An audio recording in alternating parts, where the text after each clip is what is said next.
Perkenalkan, nama saya Amin Miftahul Soleh. Saya mahasiswa IAIN Salatiga. Saya mengambil prodi Ekonomi Syariah dan saya mempunyai bisnis kopi Temanggung.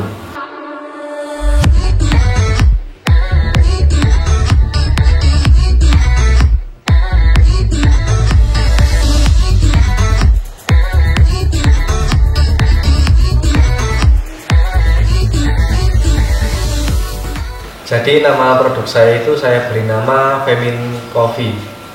Mengapa saya beri nama Femin? Karena filosofinya itu dari nama gabungan adik saya sama gabungan nama saya. Jadi nama adik saya itu Vela, terus nama saya Amin, digabung jadi Femin. Jadi dulu itu saya mulai berjualan kopi itu waktu 3 tahun yang lalu. Itu saya mulai ketika kelas 3 SMA. Pada saat itu saya berpikir, ketika di daerah saya banyak penghasilan kopi, namun cara pendistribusian dan marketingnya itu masih tergolong kurang tahu masyarakatnya. Jadi saya berpikir mempunyai inovasi bahwa untuk bagaimana cara kita menaikkan harga jual kopi tersebut, sehingga saya berpikiran untuk bisa membranding ulang dan bisa dijual dengan harga yang lebih tinggi dari kopi umumnya.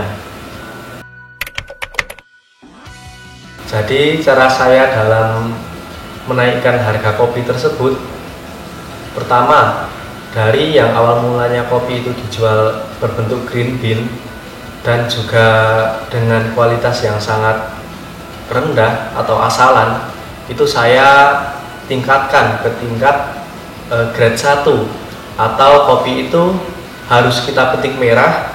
Terus yang kedua, ketika sudah menjadi green bean atau menjadi biji-bijian hijau gitu, itu kita sortasi kembali supaya bisa menghasilkan kopi yang terbaik.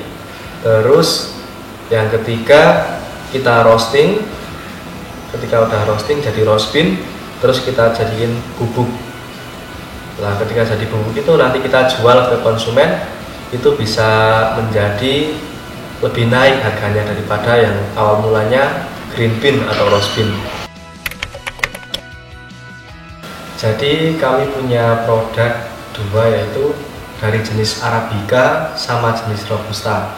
Oke, ketika Robusta itu dia diambil dari kopi yang ketinggiannya kurang lebih 800 sampai 1200 meter di atas permukaan laut. Robusta memiliki rasa cenderung pahit dan juga lebih ke seger, manis gitu. Dan juga kadar kafeinnya lebih rendah daripada Arabica. Sedangkan kopi Arabica mempunyai kadar kafein yang lebih tinggi daripada Robusta. Terus dari rasanya, kalau Arabica itu mempunyai ciri khas rasa yang kecut, ya, kecut agak asam-asaman gitu, dan juga memiliki kadar kafein yang lebih tinggi daripada Robusta, seperti yang sudah saya katakan tadi. Kemudian dari penanamannya, Arabica itu ditanam di ketinggian 1600 sampai 1800 meter di atas permukaan laut. Proses pembuatan kopi kami itu dari pertama kali itu kita petik biji yang paling merah, terus kita giling buat ngupasin cangkang sama bijinya. Nah, itu ketika nanti mau masuk ke proses penggilingan selanjutnya agar bisa lebih optimal. Nah, itu dilakukan penggilingan basah. Jadi dikupas antara kulit yang masih merah-merah itu atau kulit buah dengan kulit tanduknya itu dipisahin untuk bisa mengeringkan.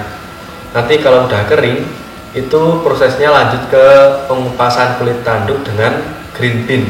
Ketika udah dipisahin antara kulit tanduk dengan green bean, lanjut ke proses sortasi. Nah, ketika sortasi itu kita pilih antara biji yang besar dengan yang kecil, dan juga antara biji yang pecah dengan biji yang masih utuh.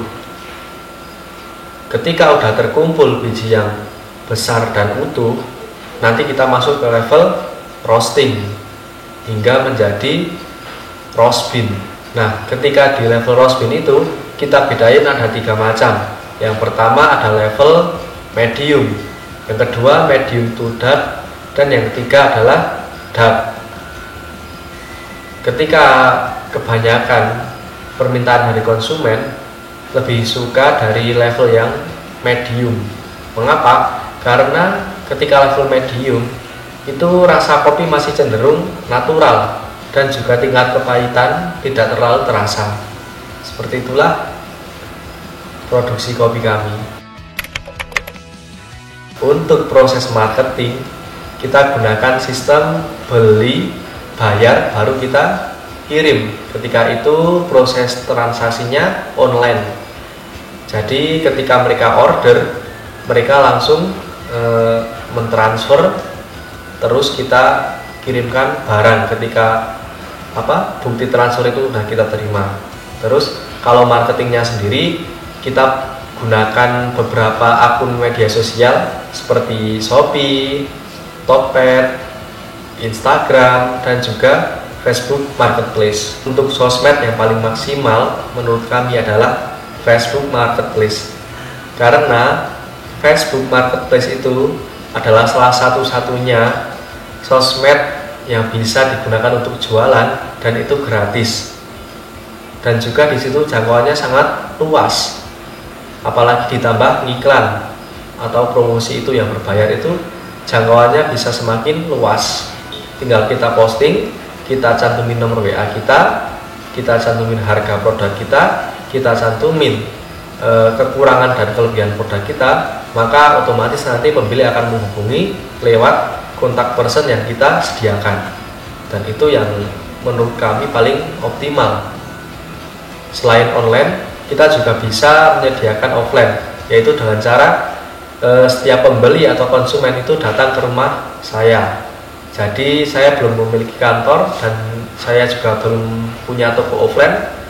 Lantas ketika ada pembeli yang ingin membeli langsung, itu saya arahkan ke rumah saya, begitu.